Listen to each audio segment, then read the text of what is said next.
This channel does not promote any violent, harmful, or illegal activities. All content provided by this channel is meant for an educational purpose only. নমস্কার, টিভি9 বাংলায় আপনাদের আরো একবার স্বাগত জানাই। আমি শুভজিৎ রয়েছি আপনাদের সঙ্গে। এই মুহূর্তে সবথেকে বড় খবর ইতিমধ্যে আপনারা জেনে গিয়েছেন। আমরা প্রথম ব্রেক করি সেই খবর, নাম বাদের যে তালিকা, কাদের কাদের নাম এসআইআর এ বাদ গিয়েছে সেই তালিকা প্রকাশিত হলো। লগইন করলেই দেখা যাচ্ছে কাদের কাদের নাম বাদ গিয়েছে সেই তালিকা। 58,20,898 জনের নাম বাদের তালিকা প্রকাশ হয়েছে। মৃত, স্থানান্তরিত, ডুপ্লিকেট এবং নিখোঁজ ভোটারদের নাম বাদ।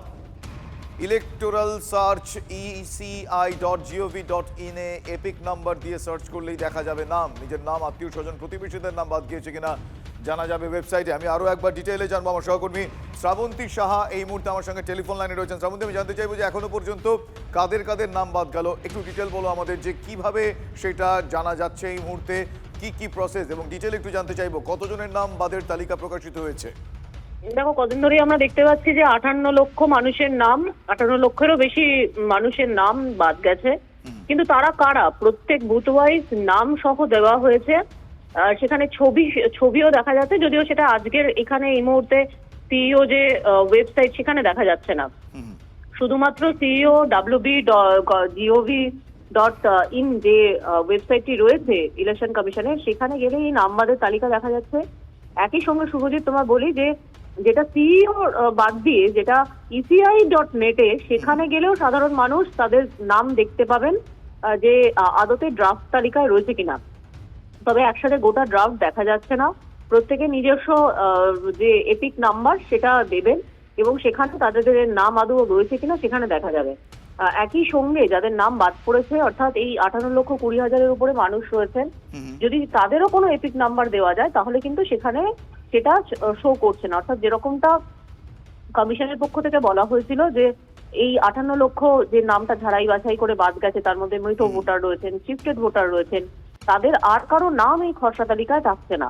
একই সঙ্গে যারা অনলাইনে দেখতে পাচ্ছেন না, তারা বিএলওর কাছ থেকে তাদের যে যাবতীয় এই তথ্য সেগুলোও আজকে পেতে পারেন। যদিও বিএলওরা আশঙ্কা প্রকাশ করছেন যে প্রিন্ট আউট যেটা হাতে দেওয়া হবে জেলা শাসকের দপ্তর থেকে, সেটা পেতে বেশ খানিকটা সময় লাগতে পারে, কারণ একসঙ্গে সকলে যাচ্ছে।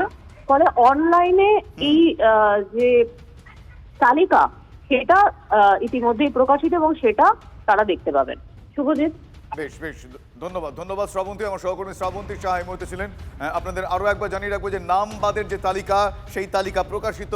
লগ ইন করলেই দেখতে পাবেন কাদের নাম বাদ গিয়েছে, কিন্তু কিভাবে লগ ইন করবেন, কোন পাথ এখানে ফলো করতে হবে, একটু ডিটেল আরো একবার দেখে নেব।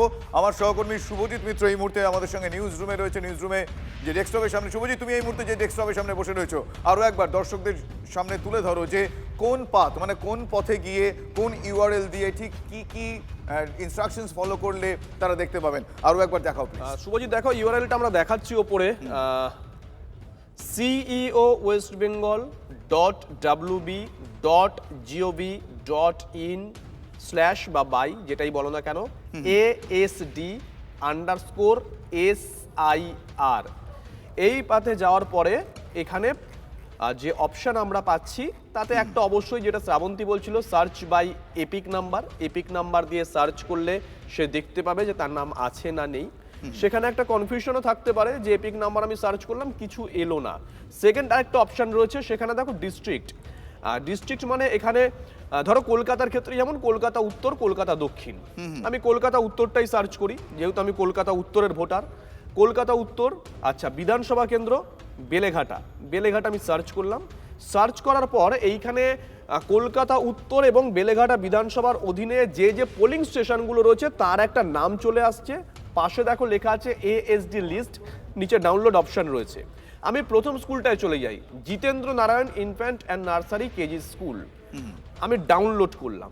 ডাউনলোড করার পর কিন্তু এইখানে পর দেখো চলে আসছে কি রয়েছে এখানে। যাদের নাম বাদ গেছে তার এপিক নাম্বার রয়েছে, তার নাম রয়েছে, ঠিক আছে, পুরনো অংশ মানে আগের যে পার্ট নাম্বার সেসব রয়েছে, বয়স রয়েছে, এবং কি কারণে, একেবারে শেষে কিন্তু কি কারণে, আমি দেখো শেষেরটা দেখো শুভজিৎ ভালো করে, সংগ্রহ না হওয়ার কারণটা কি, মৃত কিনা সেটা বলে দেওয়া হচ্ছে, স্থায়ীভাবে স্থানান্তরিত হয়েছেন কিনা সেটাও কিন্তু বলে দেওয়া হচ্ছে, যে কি কারণে তার নামটা বাদ গেছে, মানে কারোর মনে যাতে এই প্রশ্নটাও না আসে।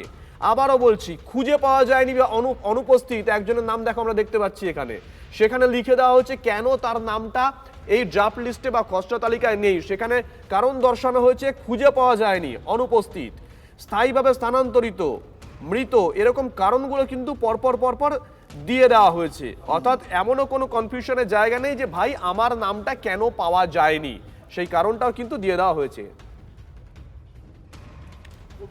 বেশ, একেবারে সেই পাথটা কোন পথ অবলম্বন করে কিভাবে এগিয়ে গেলে ইউআরএল ধরে নিজের নাম বাদ গিয়েছে কিনা জানতে পারবেন, সেই বিষয়টা আপনাদের আমরা দেখালাম। আমার সহকর্মী শুভজিৎ মিত্র সেটা একদম কোন ওয়েবসাইট থেকে জানা যাবে সেটা দেখাচ্ছিলেন। নাম বাদের তালিকা, নাম বাদের কাদের নাম বাদ গিয়েছে সেইটা এই মুহূর্তে কিন্তু জানতে পারা যাচ্ছে। এই মুহূর্তের সব থেকে বড় খবর